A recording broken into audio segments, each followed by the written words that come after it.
Lionel মেসির কাছে আছে বিশ্বকাপ, আছে একের পর এক ব্যালন ডি'অর। ক্রিস্টিয়ানো রোনালদোর কাছে আছে অসংখ্য রেকর্ড, ইতিহাস ভেঙে ফেলার অর্জন।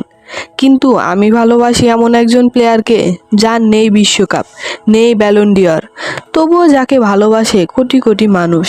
তার নাম নেইমার জুনিয়র। নেইমার শুধু একজন ফুটবলার না, সে একটা অনুভূতি, একটা স্টাইল, একটা পাগলামি।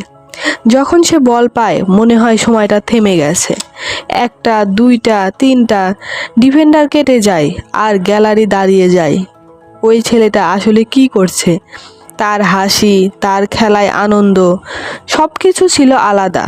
কিন্তু এই গল্পটা শুধু আনন্দের না, এই গল্পের ভেতরে লুকিয়ে আছে অনেক কষ্ট।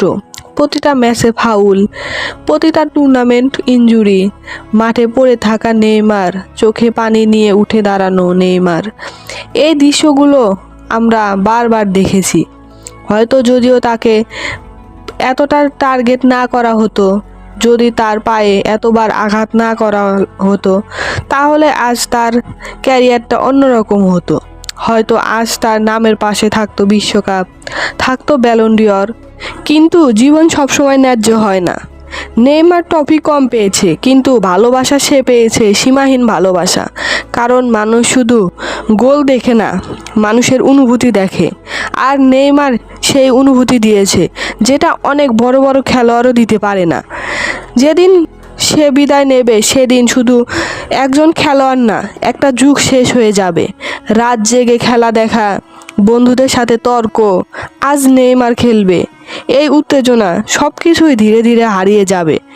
কিন্তু একটা জিনিস কখনো হারাবে না, নেইমারের ম্যাজিক, নেইমারের স্মৃতি, আর তার জন্য মানুষের ভালোবাসা। কারণ সবাই ট্রফি জিতে কিংবদন্তি হয় না, কেউ কেউ মানুষের হৃদয় জিতেও কিংবদন্তি হয়। সেটার একমাত্র প্রমাণ নেইমার জুনিয়র।